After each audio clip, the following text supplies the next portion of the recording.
Hey everybody, welcome back to Awaken Living. My name is Craig. It's great to be back here with you guys this week. Last week we focused on meditation and I gave you guys some really important and very powerful tools in order to both start and maintain a meditation practice. And this week we're going to be focusing on another subject that is incredibly important, definitely connected with the meditation subject, and also another subject that is so near and dear to my heart and so essential for your healing and awakening journey. And that topic is how to cultivate self-compassion.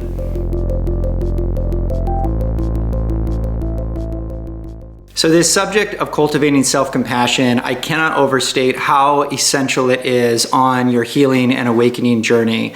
It is one of the most powerful things you can do in order to bring yourself more of a sense of peace, self-acceptance, ultimately self-love. But before we can get to the self-love part, we first have to learn how to develop compassion and kindness for ourselves. And so we're going to be talking about this subject today in a lot of detail. It's definitely one of the most important subjects to me as both a therapist and a spiritual teacher. So over the years, in my 20 years of teaching and my 10 plus years of being a psychotherapist, one thing I've run into time and time again with almost every client I've worked with is that at the core of most people, there is some sort of element of shame or unworthiness. Basically this feeling that I'm not okay as I am. There's something wrong with me. I'm not enough. There's many different versions of that narrative or that feeling, but it really comes down to this feeling of shame or unworthiness. I'm not okay as I am. And almost everyone that I work with has some expression of this or some feeling of this deep in their core. And so it's become a real focal point of both my own healing, because I've dealt with a lot of my own shame and unworthiness in my life, and also all the work I've done with my clients and my students over the years. So I really wanted to give you guys some supportive tools in how to actually go about developing self-compassion. So the way that this shame and unworthiness often shows up in our day-to-day experience often takes the form of what is known as the inner critic or the inner abuser, or that part of our voice in our head that is judging us, criticizing us, sometimes berating us. Sometimes it even takes the form of self-loathing, self-hatred, really intense both feelings and thoughts that occur in the head. And so we call this the inner critic or the inner abuser. And basically what happened to form this inner critic in the first place is that many of us have experienced trauma growing up as a kid, or childhood wounding, or grew up in families where our emotional lives weren't attuned to, weren't tended to, or there was neglect or abuse, alcoholism or addiction in the family, just an unsafe environment or a stressful environment growing up. And one of the things that happens when we grow up in an environment like this is that we develop this internal both anxiety, our cortisol levels are heightened, and so we develop this dysregulation in the nervous system. And the second thing that happens, which is a really adaptive response, but a really painful one when you get older. But basically what happens when we're a kid and we're interfacing in that kind of environment, or there was abuse or neglect, or we weren't getting our needs met, as a kid, we're not able to accept psychologically in our psyche that our parents are flawed or that they are unable to meet either our emotional or physical needs.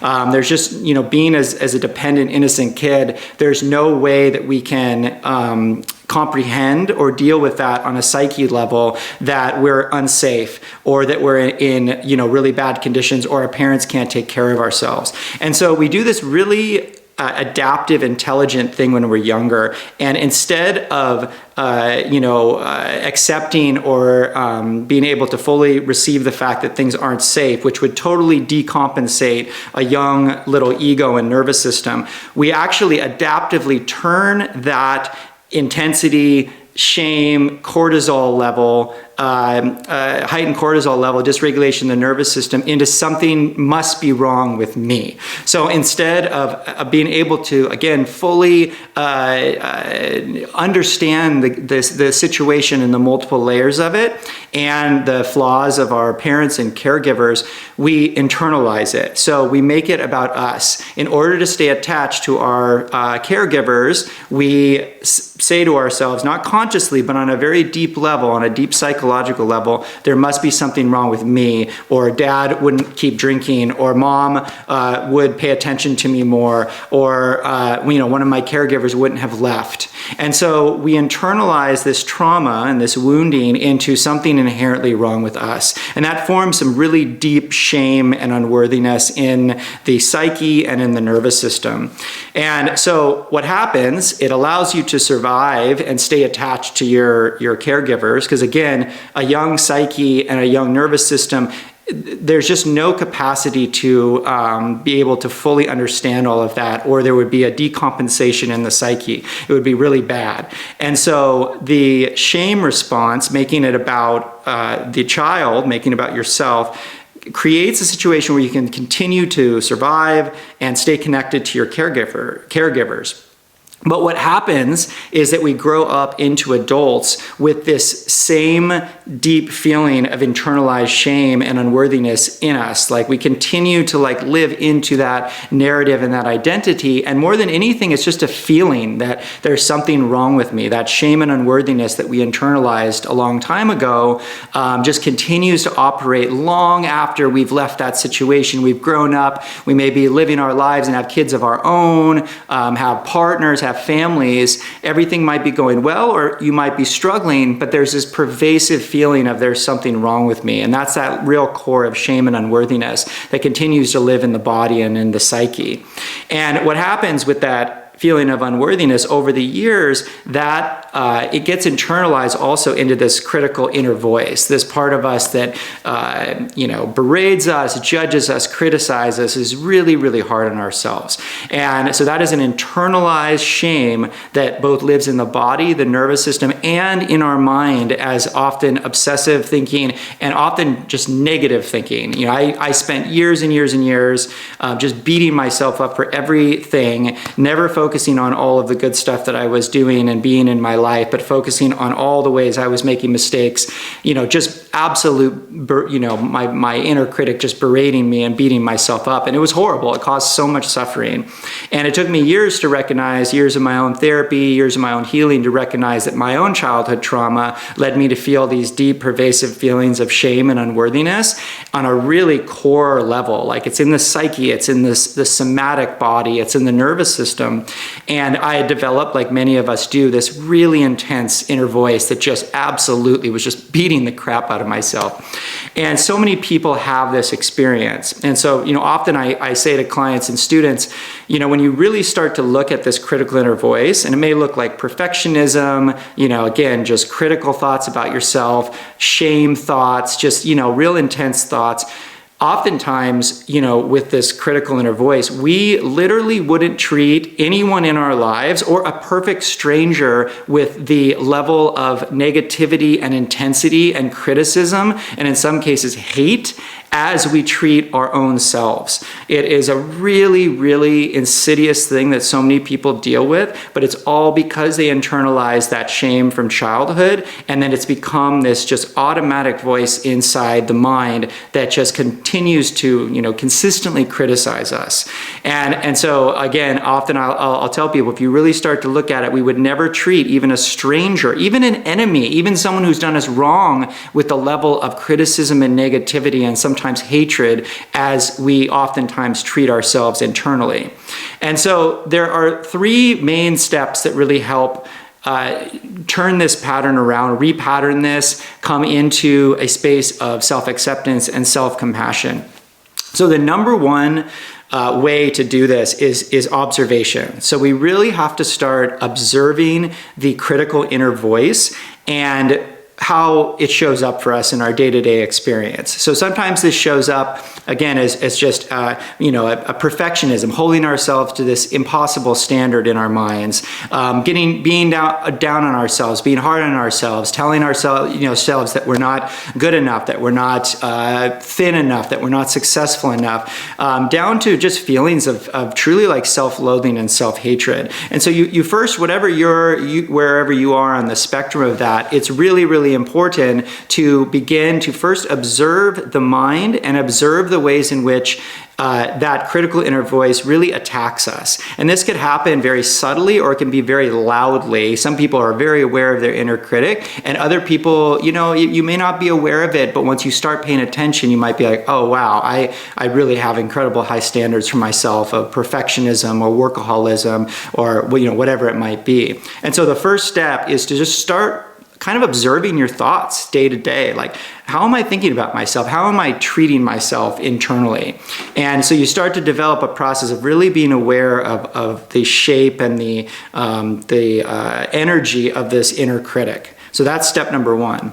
So step number two, in order to really start to develop self-compassion, is you have to start inserting a kinder energy into your experience. So the inner critic, again, caused from all of this shame and unworthiness, is very negative. There's a very negative energy to it. It's really intense for a lot of people. And so the second step is we have to find ways to insert in more loving, kind energy into our experience. And the second way, or the second tip in order to do that, is we've got to tune into the nervous system. And this is totally connects us back to what we talked about in the first week with meditation, is we have to address our internal and both our mental and our physical and our nervous system dysregulation, through first really recognizing that ground zero for all of this dysregulation and negative thinking and emotional pain is really the nervous system. And so we first have to recognize when we're thinking really negatively about ourselves and start to pay attention to, like, what does it feel like in my body when I'm berating myself, when I'm judging myself? Am I breathing shallow? Do I have a pain in my stomach? Or, do I have a contraction in my chest? Do I have a sinking feeling in my stomach or solar plexus? You start paying attention to the body and just noticing, where do you hold shame and unworthiness and self-criticism in your body? And as you start to pay attention to that more, maybe it'll take a little while, it might not be obvious at first, but you start to recognize, oh, I notice there's a pain in my chest, or I feel a kind of sick feeling, or a feeling of pain or tiredness or contraction in my solar plexus or the belly. And when you notice that part happening, then I really encourage you to slow down and try and, again, put a hand on that area, on your chest or belly or solar plexus, wherever you notice it, and start to take some deep breaths and feel the presence of your hand on that area, and just slow down and start to bring some kind energy, or at least some present energy, to that part of the body. So after many years of my own healing journey, I discovered that really recognized that most of my trauma and my wounding and shame would live in my solar plexus, which is right below the rib cage between the heart and the stomach, and in my chest area. So I would spend a lot of time putting a hand on my chest and a hand on my solar plexus when I noticed myself in a shame response or being really hard on myself or really critical. So I would put my hands on these areas, I would take some deep breaths, and I would feel the warmth of my hands. And you start to just drop in a little bit deeper and just have some warmth and kindness. It's almost like you're learning how to, what we call in psychology, reparent yourself. So it's a kind of way that, if you were a kid and you had a really attuned parent, how the parent would show up for you, and would the immediate response for anyone who's an attuned parent is to just hold the child, right? And reassure them with kind words, with soothing words. And so this part is we're actually learning how to hold that young part of us that may still feel dysregulated or ashamed. And that is also going to tie into a future teaching on the inner child and how to heal the inner child. But for now, we're just going to focus on this aspect of it, which is just learning how to bring touch and presence and some of that warmer, loving energy, or at least compassionate, kind energy to the body and the nervous system, especially in these spots where we hold our pain. So When you notice it happening and you're in a space you can do it, try and slow down, put a hand on your heart, hand on another area of the body you feel the shame or unworthiness or anxiety, and just take some deep breaths and feel the warmth of your hands and just breathe for a few minutes.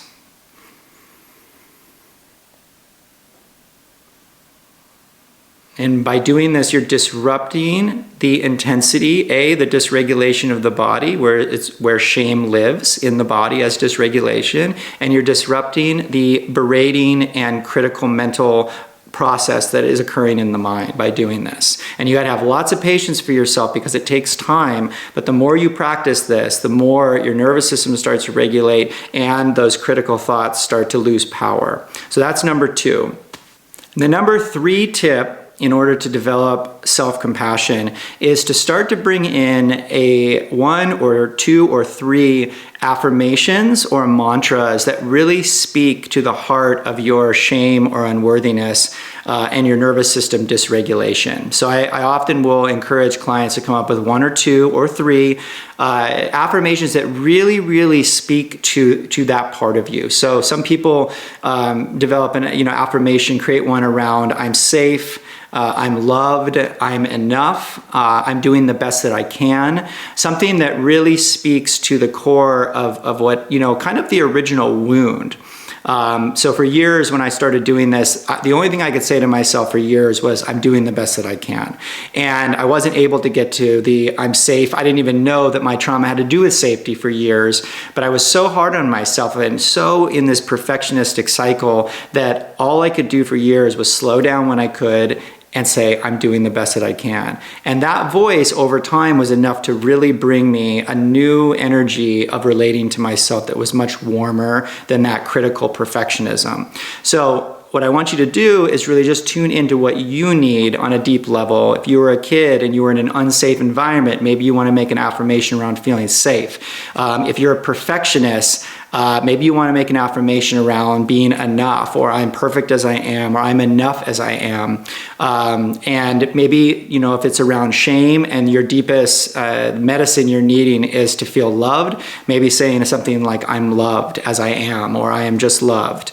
So something like that. But I really want you to tune into your own unique experience and kind of what you needed to hear as a kid that you didn't get back then. So really tune into that. And if you can, combine at least once a day, slowing down, putting your hand on your heart or on whatever area you need the support, and then either silently or out loud or both, say to yourself your 1, 2, or 3 affirmations of healing.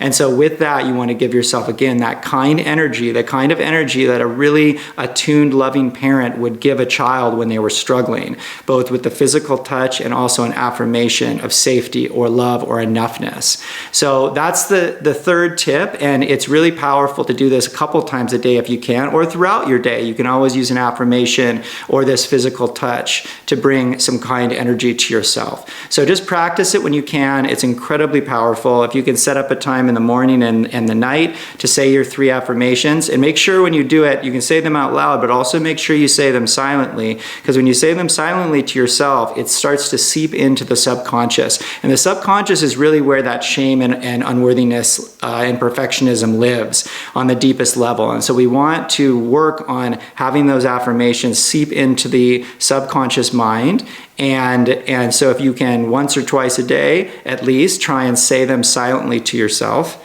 And really take time in between each affirmation, say the affirmation, take a deep breath, feel your hand on your body, feel your heart, and try and receive it the best you can, and then take a breath, and then say it 2 more times with the breath in between.